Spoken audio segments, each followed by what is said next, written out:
Shalom. Puji nama Tuhan, kita boleh ada kembali dalam sebuah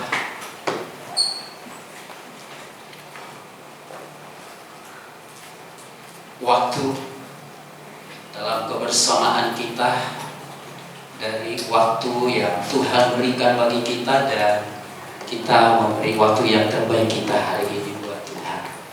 Saudara, sebelum saya menyampaikan firman Tuhan, beberapa hari ini keharuan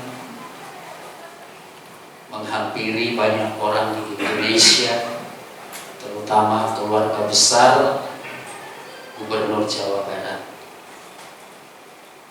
Padahal sebetulnya saudara, dari hari pertama kejadian sampai hari yang ke-13, keikhlasan, ketulusan hati melepas putra tercintanya sudah terucap dari bibir mereka, terutama ayah dan ibu mereka.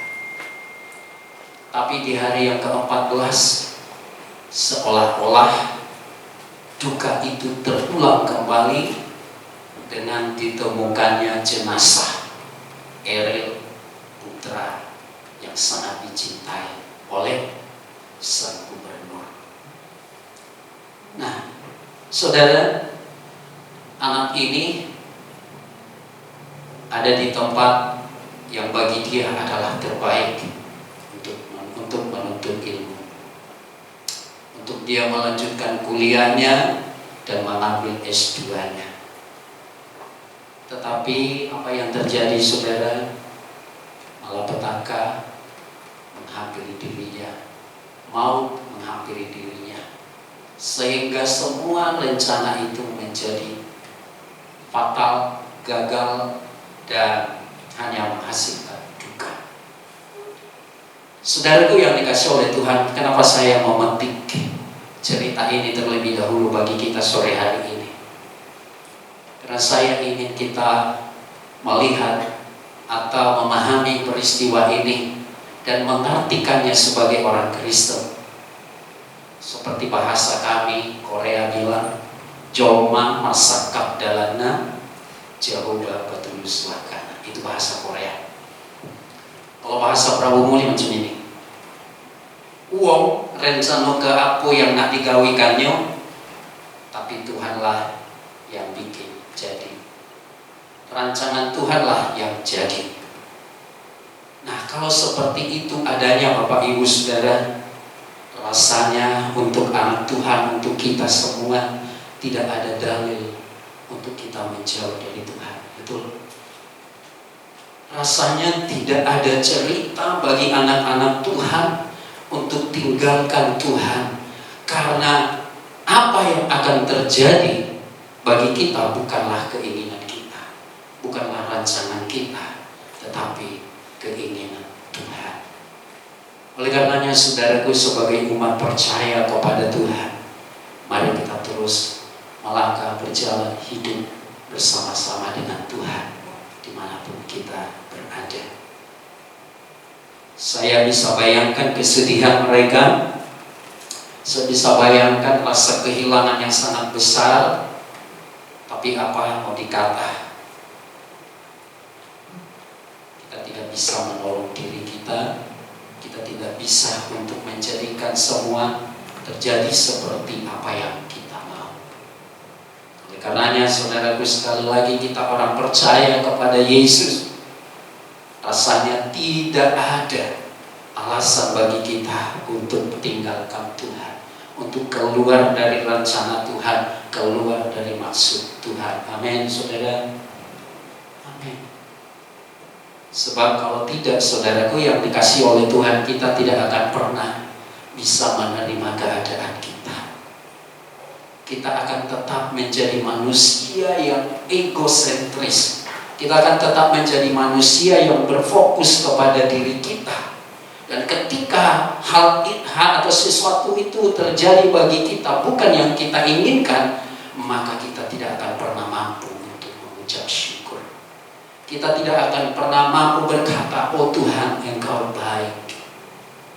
Sehingga banyak kita lihat, saudaraku, ketika perjalanan hidupnya serasa di jalan tol meluncur tanpa ada gangguan, tanpa ada rintangan. Semuanya boleh berkata haleluya, Tuhan ajaib, Yesus ajaib, dan lain sebagainya.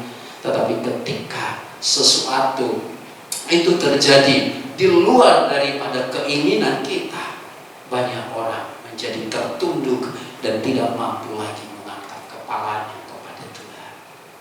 Dijauhkan Tuhan dari kita. Amin.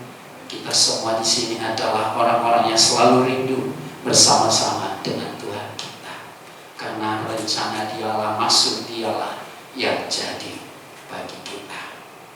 Tuhan memberkati kita, saudaraku yang dikasih oleh Tuhan. Sebentar kita akan masuk ke dalam firman Tuhan. Saudara, kita masih dalam suasana pencurahan Roh Kudus sebagai janji Tuhan bagi gerejanya, sebagai janji Tuhan bagi setiap orang percaya. Dan gereja kita GKPB MDC punya topik bulan ini, punya tema bulan ini, Eklesia.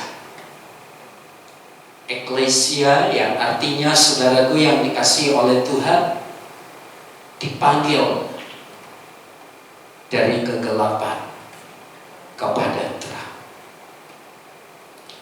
Eklesia juga bisa diartikan, saudara, perkumpulan. Dan gereja mengartikannya, eklesia adalah perkumpulan orang-orang percaya. Perkumpulan orang-orang yang telah dipanggil keluar dari kegelapan kepada terang Tuhan. Eklesia artinya, saudara-saudaraku yang dikasihi oleh Tuhan, kumpulan orang-orang yang telah berada di dalam Tuhan. Kegelapan adalah kehidupan yang tanpa Kristus. Terang adalah kehidupan yang bersama-sama dengan Kristus. Amin. Saya dan saudara kita semua yang ada di tempat ini adalah eklesia. Kita adalah orang-orang yang telah dipanggil keluar dari kegelapan kepada terangnya Tuhan. Kita adalah perkumpulan orang-orang yang telah diselamatkan oleh Tuhan. Tentunya bangga. Tentunya kita bangga sebagai kumpulan, kelompok, himpunan orang-orang yang telah ada di dalam terang Tuhan. Yesus pernah berkata, dia bilang begini, "Akulah terang dunia, barang siapa bersama-sama dengan aku, ia tidak berjalan dalam kegelapan." Amin, saudara. Saya dan saudara kita semua adalah orang-orang yang berjalan dalam terang Tuhan.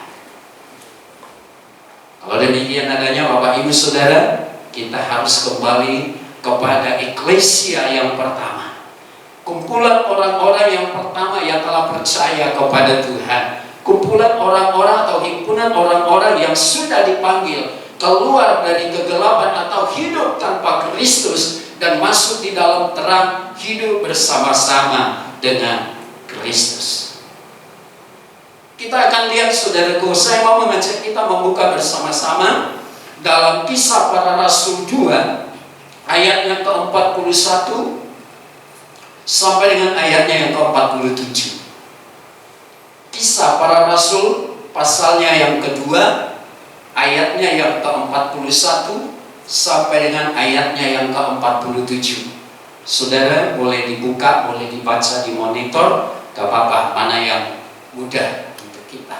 Memang dunia sedang menawarkan yang paling mudah, paling simpel, saudara. Ya, termasuk di gereja. Kalau masih ngantuk di gereja, keterlaluan, saudara, karena sudah simpel semuanya. Ya, nggak ada lagi. Khotbah juga sudah simpel, saudara. Khotbah juga sudah dibatasi 30 menit. Oh, simpel, saudara. Ya, datang di gereja juga sudah tidak bawa Alkitab. Karena apa, saudara? Sudah ada disiapin di monitor, saudara. Memang di dalam Tuhan itu luar biasa. Simple, saudara nggak perlu bawa kursi dari rumah, ada disiapin gitu kan. Keterlaluan kalau masih malas ke gereja, saudara. Kursi aja disiapin. Lihat aja, saudara-saudara sepupu kita, saudara. Kalau mau sembahyang, saudara lihat apa? Mereka harus bawa sejadah mereka. Dan itu menjadi sebuah kebanggaan bagi mereka. Ketika mereka berjalan, ada di bahu.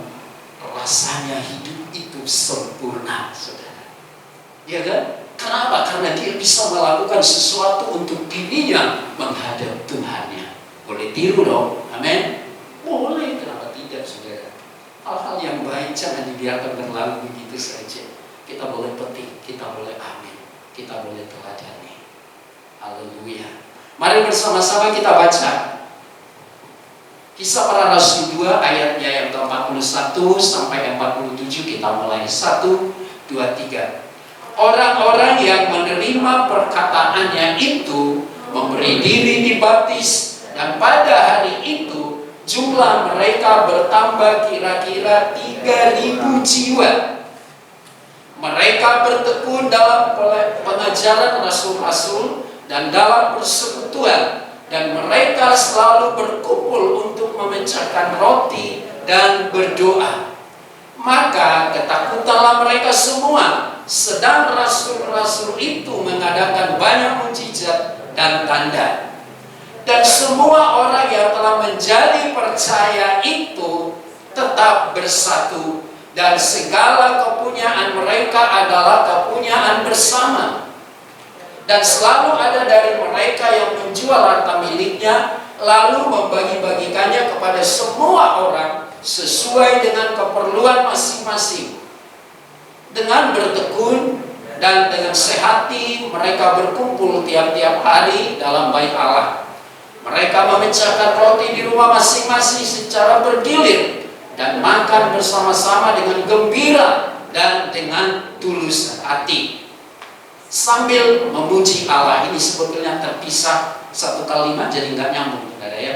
Sambil memuji Allah, dan mereka disukai semua orang, dan tiap-tiap hari Tuhan menambah jumlah mereka dengan orang yang diselamatkan. Saudara, banyak orang berkata begini tentang orang-orang yang sudah percaya ini, bahwa mereka lah gereja mula-mula. Mereka lah orang-orang yang telah dipanggil keluar dari kegelapan kepada terang. Mereka adalah orang-orang yang dipanggil keluar dari kegelapan tanpa Kristus dan masuk di dalam terang bersama-sama dengan Kristus. Mereka saat itu belum disebut menjadi Kristen, saudara. Tetapi mereka sudah menjadi sebuah perkumpulan eklesia, orang-orang yang telah dipanggil dan dipilih oleh Tuhan melalui pelayanan Petrus. Dan mereka adalah kelompok sama seperti saya dan saudara malam ini. Kita ada di sini karena Tuhan sudah memilih kita. Amin. Kita harus bangga. Saya ada di sini karena Tuhan yang memilih saya. Saya menjadi anggota tubuh Kristus karena Tuhan yang memilih saya. Saudara, kalau disuruh saya yang milik Kristus, belum tentu saya bisa bertahan. Kenapa, saudara? Karena dunia terlalu menarik untuk dipilih. Karena janji dunia terlalu menggiurkan, saudara. Anda boleh bebas melakukan apa saja maunya, tetapi kebinasaan menjadi upahnya. Tetapi orang yang dipilih oleh Tuhan, eklesia yang telah dipanggil dari kegelapan, adalah Tuhan yang memilih. Dan Tuhan pernah bilang begini, aku pergi kepada Bapa untuk menyediakan tempat bagimu. Supaya apa, saudara? Supaya di mana aku berada, kamu pun berada. Dan ini membuktikan kepada kita, saudara, bahwa pengorbanan Kristus Tuhan kita gak main-main. Pengorbanan Yesus itu amat serius, saudara. Dia berhubungan dengan dunia dan akhirat untuk saudara dan saya. Jadi pengorbanan Kristus itu serius, gak main-main. Pengorbanan Kristus itu sangat menentukan kita akan hidup di mana, saudara-saudaraku yang dikasihi oleh Tuhan. Baik, kita kembali kepada ayat ini, saudaraku. Tolong ditampilkan ayatnya yang pertama, supaya kita akan melihat ayat 41 maksud saya.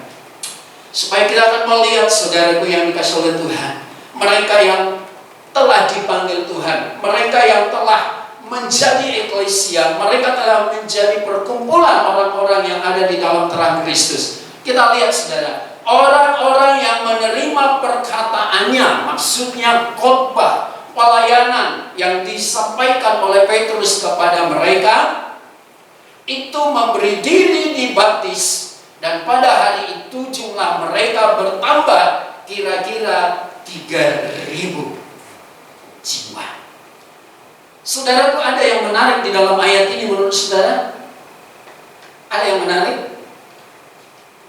Sebelum saya menyampaikan yang ada di hati saya untuk kita melalui ayat ini, ada yang menarik di hati saudara dengan ayat ini?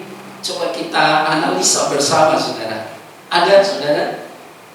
Apa yang menarik bagi saudara di ayat ini? Kencang aja, nggak apa-apa, nggak didenda kok kalau salah.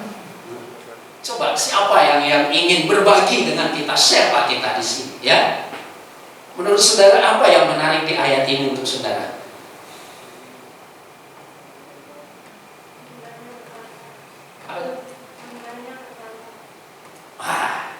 Ini jiwa pelayan ini memang hebat, saudara.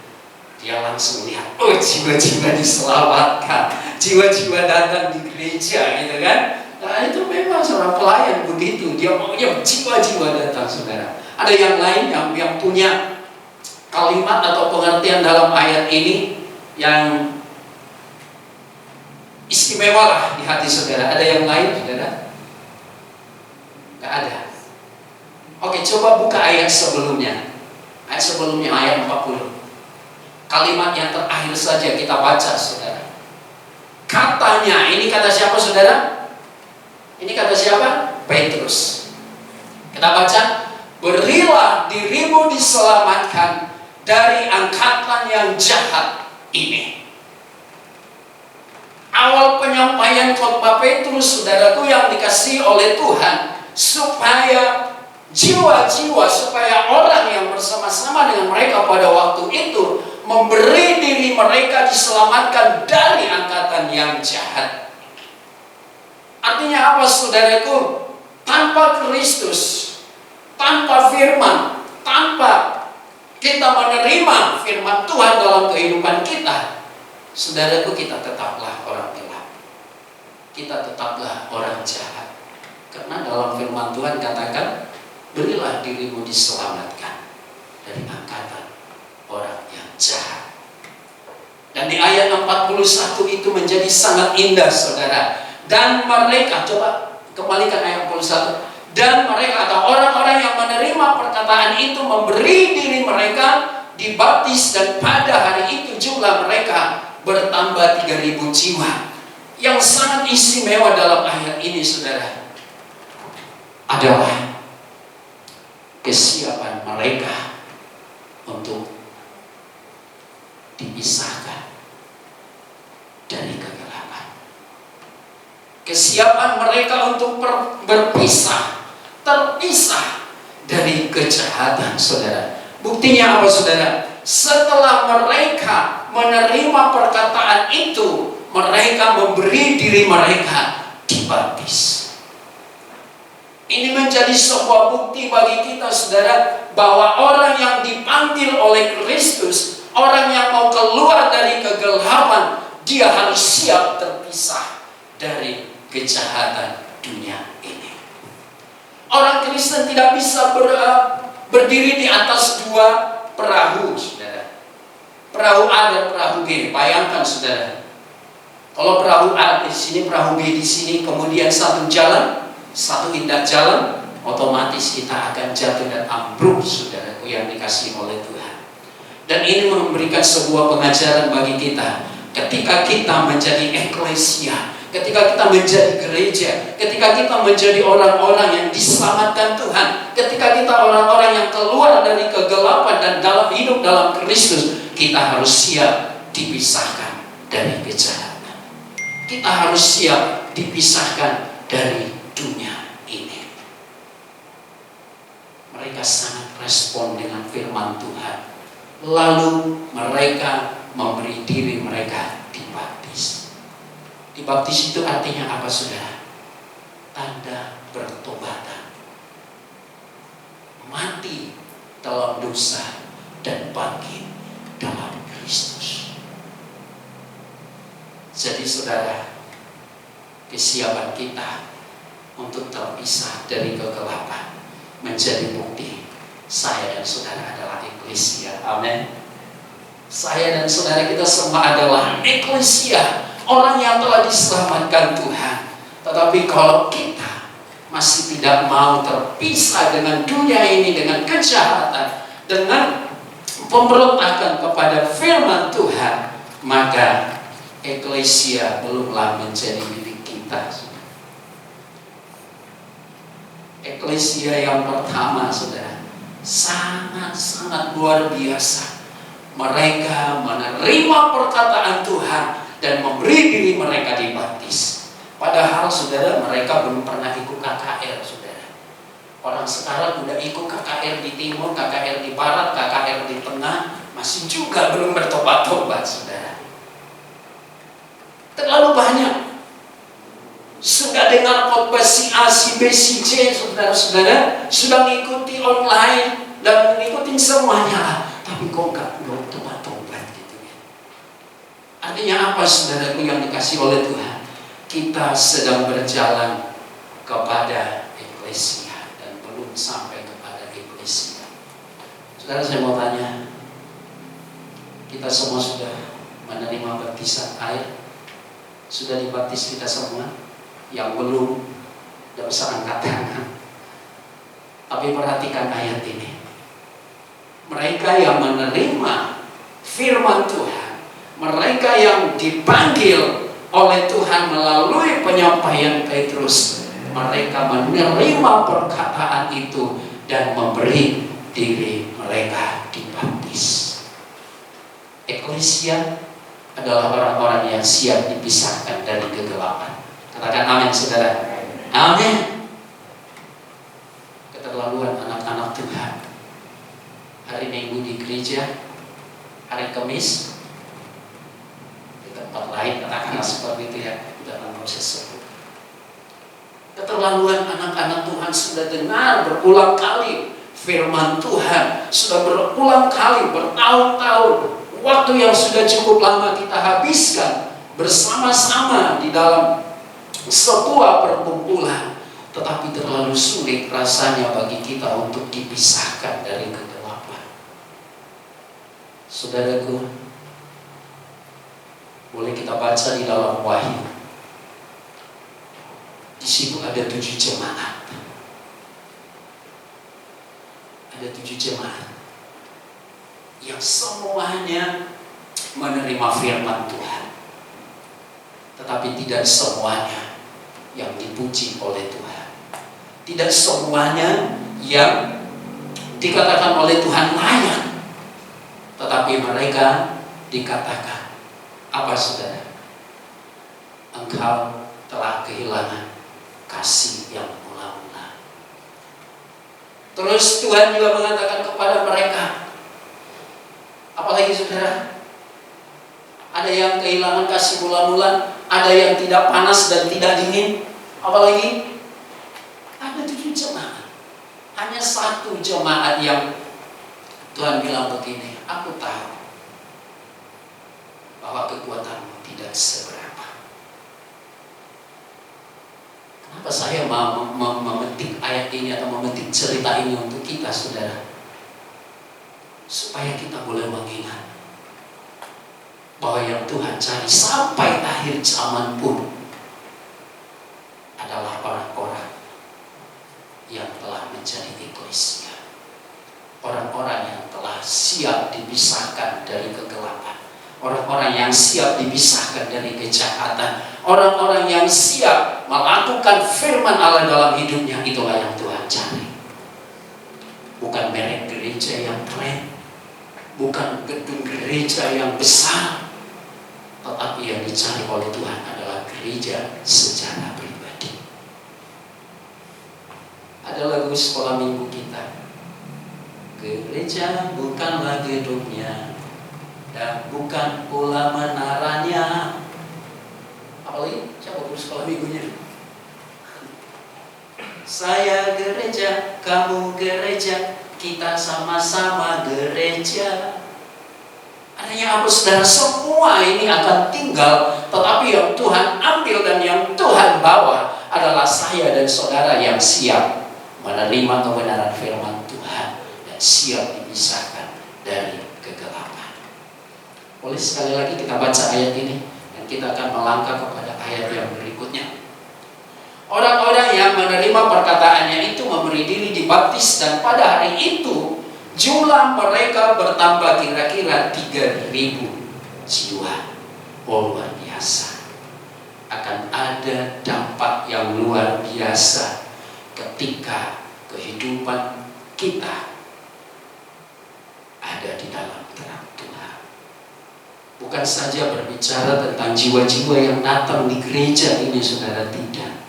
Tetapi ini juga berbicara tentang person kita yang menjadi berkat, person kita yang menjadi perhatian orang yang belum mengenal Tuhan, adalah pribadi kita yang menjadi kehadiran Tuhan di rumah kita, di lingkungan kita. Itu yang indah bagi kita, saudara. Keluarga kita menjadi orang-orang yang melihat, menyaksikan, merasakan keselamatan yang dari Tuhan. Luar biasa, saudara. Ketika saya renungkan ayat ini 2 minggu yang lalu, saudara Lukas menghubungi saya. Oh, tolong minggu ketiga pelayanan di MDC. Saya bilang, Kas, minggu ketiga kami ada di Jogja. Tolong sampaikan kepada pimpinan kita bahwa saya tidak bisa minggu ketiga. Lalu beberapa hari kemudian Lukas bilang, oh, kalau minggu kedua siap? Saya jawab, insya Allah. Boleh minjam sedikit ya. Saya bilang, oke, siap, tapi tolong berikan saya apa yang menjadi tema bulan ini. Lalu Lukas bilang, Eklesia. Oh. Kebetulan di minggu kedua dipanggil keluar dari kegelapan kepada terang Tuhan. Terus saya langsung berpikir, Tuhan, mana ayatnya? Kalau dulu ada ayatnya, sekarang tidak ada ayatnya. Tuhan, mana ayatnya? Terus saya baca ayat ini, saudaraku. Eklesia adalah perkumpulan orang percaya. Eklesia adalah orang dipanggil keluar dari kegelapan dan masuk dalam terang Tuhan. Lalu saya ingat Petrus ketika berkhotbah luar biasa, saudara. Ada banyak orang yang dipanggil Tuhan. Ada banyak orang yang dipilih Tuhan. Ada banyak orang yang dibawa oleh Tuhan. Dan saya fokus dengan ayat ini. Saya minta sama Tuhan, Tuhan, apa intinya ayat ini untuk aku sampaikan buat umat Tuhan? Kalau ini yang terjadi, Tuhan, lebih kurang 2000 tahun yang lalu, eklesia yang pertama, tolong Tuhan, apa yang Tuhan mau sampaikan untuk kami hari Minggu? Lalu saya seperti ditaruh Tuhan sebuah perkataan, eklesia adalah kesiapan kita untuk dipisahkan dari kegelapan dan hidup di dalam terang Tuhan. Boleh kita amin, saudara? Amin. Dan itu yang seharusnya, saudara. Bukan sebuah kumpulan yang besar. Kalau sebab dari arti bahasa aslinya, saudara-saudara, itu hanya perkumpulan saja. Tetapi eklesia disempurnakan menjadi pengertian-pengertian rohani, saudara. Kalau cuma perkumpulan kan kita nggak bisa artikan, kan? Di Lampau Tuang juga perkumpulan, saudara. Tapi di sana nyanyinya hebat, tetapi bukan untuk Tuhan. Di kafe-kafe juga itu perkumpulan, saudara. Tetapi tidak perkumpulan yang seperti itu yang Tuhan inginkan. Dan yang Tuhan mau adalah perkumpulan yang siap dipisahkan dari kegelapan dan hidup dalam terang Tuhan. Puji Tuhan. Jadi yang pertama, saudaraku, yang dikasih oleh Tuhan, ciri eklesia, ciri orang-orang yang dipilih dan dipanggil oleh Tuhan, ciri orang-orang yang sudah meninggalkan kehidupan lamanya adalah mereka menerima perkataan firman dan memberi diri mereka dibaptis. Ini menjadi sebuah bukti bahwa mereka siap dipisahkan dari kegelapan. Mereka siap dipisahkan dari dosa mereka. Mereka siap dipisahkan dari kejahatan mereka. Kalau melihat ayat ini, saudara, saya begitu yakin bahwa kita semua di sini adalah umat pilihan Tuhan yang betul-betul Tuhan persiapkan untuk kemuliaan Tuhan. Karena kita adalah eklesia. Kita adalah perkumpulan orang-orang yang telah keluar dari kegelapan kepada terang Tuhan. Jadi yang pertama, mereka siap, kesiapan untuk dipisahkan dari kegelapan. Bagian yang kedua, saudara, ayat yang ke-42, kita akan melihat bersama-sama dalam ayat ini, saudara. Coba bagian yang kedua, ayat 42, kita coba baca kembali. 1, 2, 3. Mereka bertekun dalam pengajaran rasul-rasul dan dalam persekutuan, dan mereka selalu berkumpul untuk memecahkan roti dan berdoa.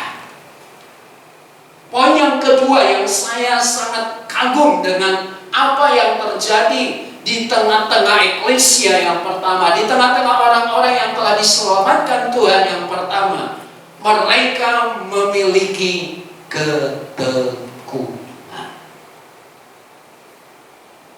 Ketekunan itu artinya apa, saudara? Melakukan sesuatu tanpa batas. Mereka bertekun dalam pengajaran rasul-rasul dan dalam persekutuan.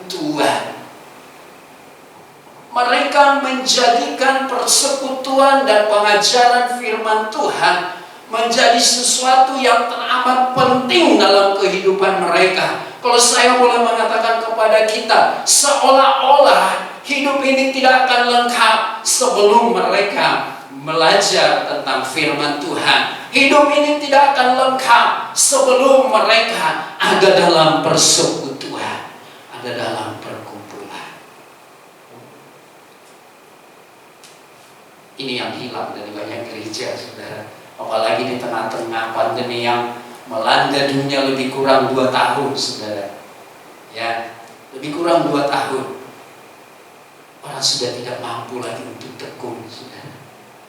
Saya mau mengatakan kepada saudara, kalau kita ngikutin yang online, saudara, sangat jauh dari arti yang sebenarnya ketekunan. Karena apa, saudara? Saudara mengikuti Zoom dengan aktivitas saudara, ya kan? Kita harus jujur, saya juga kadang-kadang begitu. Kalau saya ngikutin program kepengurusan wilayah atau daerah Sumatera bagian selatan, ngikutin melalui Zoom, jujur saudara, jauh dari sebuah ketekunan. Ada kalanya kita buka Zoom tapi tidak buka video, tidak buka gambarnya, saudara, yang dikasih oleh Tuhan. Jujur, kita harus jujur, saudara. Ada kalanya kita sambil minum, sambil ngopi, sambil makan, dan lain sebagainya, saudara. Tapi saya yakin, saudara, ketekunan yang dibicarakan dalam ayat 42 ini adalah sebuah pengertian yang sangat dalam, bahwa apa yang mereka lakukan itu atau apa yang mereka kerjakan itu sesuatu yang tidak bisa pisah atau mereka tidak bisa tinggalkan lagi, saudara. Mereka punya ketekunan. dalam pengajaran rasul-rasul. Berbicara tentang firman, berbicara tentang janji Tuhan, berbicara tentang kesetiaan Tuhan. Dan mereka sangat tekun dalam persekutuan. Saya sangat diberkati, saudara. Beberapa hari yang lalu saya ngobrol dengan Lukas. Apa masih melakukan ibadah Zoom? Lukas bilang kayaknya tidak lagi mulai minggu ini. Saya sangat senang, saudara. Bukan maksudnya senang itu karena yang lain, enggak. Saya senang karena saya lebih yakin ketika saudara ikut ibadah secara on-site ada di tempat ini akan lebih berkualitas daripada saudara ikut di rumah melalui Zoom. Itu pasti, saudara. Itu yang membuat saya bangga, saudara, ya. Bukan mengurangi pelayanan yang saya banggakan, tidak. Yang saya banggakan, saudara akan mendapatkan pelayanan yang lebih maksimal. Saudara akan mendapatkan cara berdoa yang maksimal. Saudara akan memiliki kualitas ibadah yang maksimal. Itu yang saya banggakan. Dan saya bilang sama Lukas, puji Tuhan. Benar nggak Kas saya ngomong begitu? Benar ya? Saya bilang puji Tuhan. Kami pun sudah lama tidak lagi melakukan itu, saudara. Ya, sudah lama. Sejak pemerintah mengeluarkan pengumumannya bahwa dalam ibadah kita sudah boleh atau tidak perlu menjaga jarak, dan itu menjadi alasan bagi kita untuk tidak lagi membuka layanan. Kita bangga, saudara, bahwa sampai hari ini kita masih bisa melakukan yang terbaik dari yang baik. Ya, kita harus bangga. Hari ini kita sudah menikmati yang terbaik dari yang baik, yaitu kita dapat bersama-sama dalam persekutuan ini. Hanya barangkali, saudara, kitalah yang harus menjawabnya. Kita yang harus bertanya kepada diri kita. Kita yang harus bertanya kepada hati kita. Adakah kita tekun dalam pengajaran rasul-rasul? Adakah kita tekun mempelajari firman Tuhan, hakikat Tuhan, pribadi Tuhan dalam kehidupan kita? Ketekunan menjadi bagian yang kedua yang kita ingin lihat dari eklesia, perkumpulan jemaat yang mula-mula ini, saudara. Kesetiaan atau ketekunan. Bagian yang ketiga, tolong bukakan. Kita akan lihat, saudara, ke bagian yang ketiga. Maka ketakutanlah mereka semua, sedang rasul-rasul itu mengadakan banyak mujizat dan tanda-tanda. Terus, dan semua orang yang telah menjadi percaya, semua orang yang telah menjadi percaya tetap bersatu. Segala kepunyaan mereka adalah kepunyaan bersama. Terus, dan selalu ada dari mereka yang menjual harta miliknya lalu membagi-bagikannya kepada semua orang sesuai dengan keperluan masing-masing. Terus, dengan bertekun dan dengan sehati mereka berkumpul tiap-tiap hari dalam bait Allah. Mereka memecahkan roti di rumah masing-masing secara bergilir dan makan bersama-sama dengan gembira dan dengan tulus hati. Terus kalimat yang terakhir, sambil memuji Allah. Dari beberapa ayat ini, saudaraku yang dikasihi oleh Tuhan, saya membuat catatan kecil saya atau menyimpulkannya bahwa yang dapat kita lihat di dalam diri eklesia yang pertama, orang-orang atau perkumpulan yang pertama ini, saudaraku yang dikasihi oleh Tuhan, adalah gaya hidup yang berkenan kepada Tuhan dan sesama. Saya menyimpulkan menjadi gaya hidup orang yang percaya itu, orang yang telah menerima perkataan Petrus itu, saudara. Dan kita baca ayat demi ayat, kalimat demi kalimat, itu sangat luar biasa. Luar biasa, gaya hidup mereka, saudaraku yang dikasihi oleh Tuhan, selalu disebutkan dengan kata bersama-sama. Ini gaya hidup mereka menjadi sangat indah, saudara, menjadi sangat luar biasa, berkenan bagi Allah dan berkenan bagi sesama. Coba kembali kepada ayat sebelumnya. Mari kita perhatikan, saudara, dengan bertekun dan dengan sehati mereka. Coba ayat sebelumnya, ayat 4:3. Ya, maka ketakutanlah mereka semua, sedang rasul-rasul itu mengadakan banyak mujizat dan tanda. Yang 4:4. Mulai kita perhatikan, saudara, apa yang terjadi, apa yang mereka lakukan, dan semua orang yang telah menjadi percaya tetap bersatu. Ini gaya hidup yang ada di dalam persekutuan mereka, saudara. Mereka menjadi percaya tetap bersatu.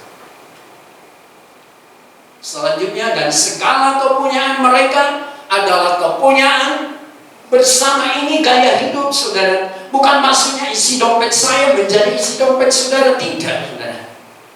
Tetapi gaya hidup dalam sebuah kebersamaan, saudara, bahwa tidak ada sesuatu yang boleh membedakan kita. Amin. Itu menjadi gaya hidup mereka. Terus ayat 45, dan selalu ada dari mereka yang menjual harta miliknya, lalu membagi-bagikannya kepada semua orang sesuai dengan keperluan masing-masing. Ini bukan doktrin, saudara. Ini bukan doktrin.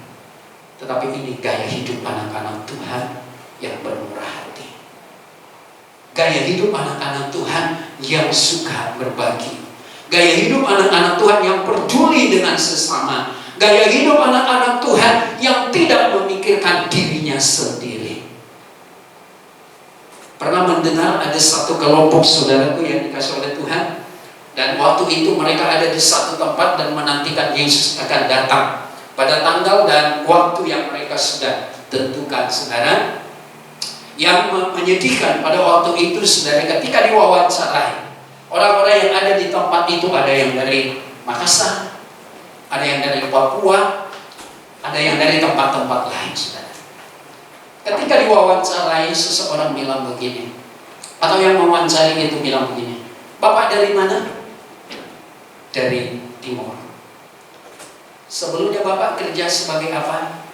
PNS. Terus yang lain ditanya, Pak, Bapak dari mana? Dari Timur. Pekerjaan Bapak sehari-hari apa? Pedagang. Dan semua yang ada di situ punya latar belakang yang berbeda, saudara. Yang membuat saya kaget ketika ditanya, siapa yang membiayai kalian ke sini? Lalu mereka menjawab, kami sudah menjual harta kami. Kami sudah menjual ruko kami. Kami sudah menjual ladang kami. Dan kami sudah menyerahkannya kepada persekutuan ini. Karena kami yakin lusa Kristus akan datang. Saudara, ini jadi doktrin, jadi pengajaran. Saya mau mengatakan kepada kita, ini bukan doktrin. Amin. Jangan nanti saudara pulang dari sini, oh puji Tuhan, Pastor Thomas sudah bilang, kalau mau jadi eklesia yang sesungguhnya, kita harus jual harta kita dan bagi-bagi. Nah, saudara, saya tidak ngomong seperti itu.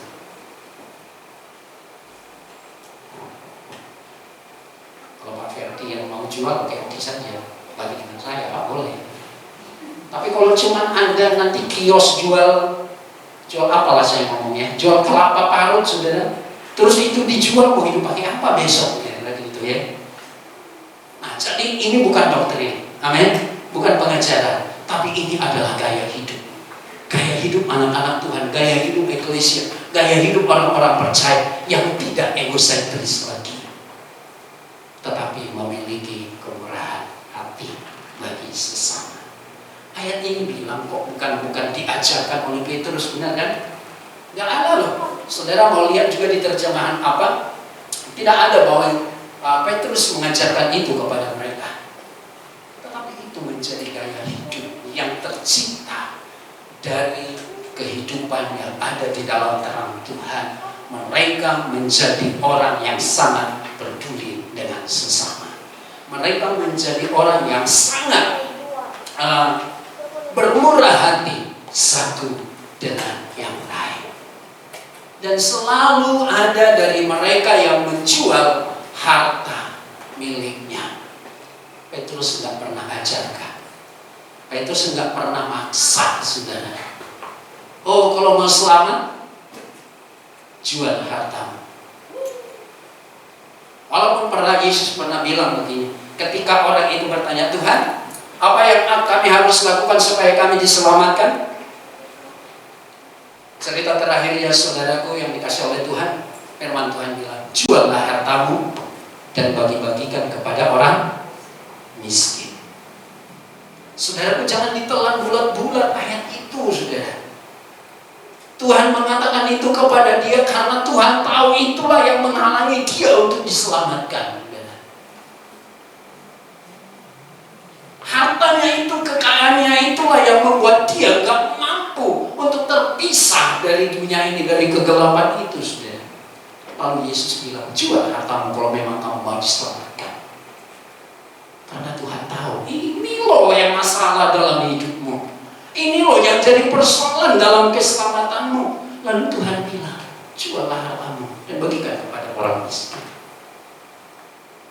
Bukan berarti saudara orang kaya gak boleh masuk surga. Siapa bilang, saudara?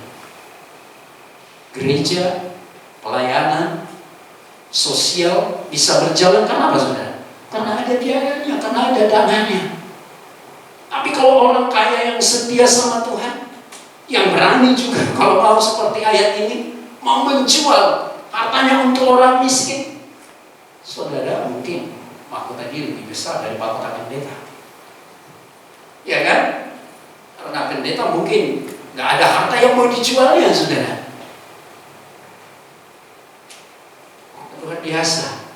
Mereka yang menjual harta miliknya lalu membagi-bagikannya kepada semua orang sesuai dengan keperluan masing-masing. Saya mau menyimpulkan kepada kita bahwa yang Tuhan maksud dari ayat ini adalah bermurah hati kepada sesama. Itulah yang menjadi ciri dari eklesia yang pertama yang kita lihat. Gaya hidup mereka berkenan kepada Allah dan berkenan kepada sesama. Banyak yang jadi persoalan, merasa berkenan kepada Allah dan tidak peduli dengan sesama. Itu yang sering terjadi, saudara. Atau sebaliknya, dengan sesama terlalu ramah, terlalu baik, berkorban dan lain sebagainya.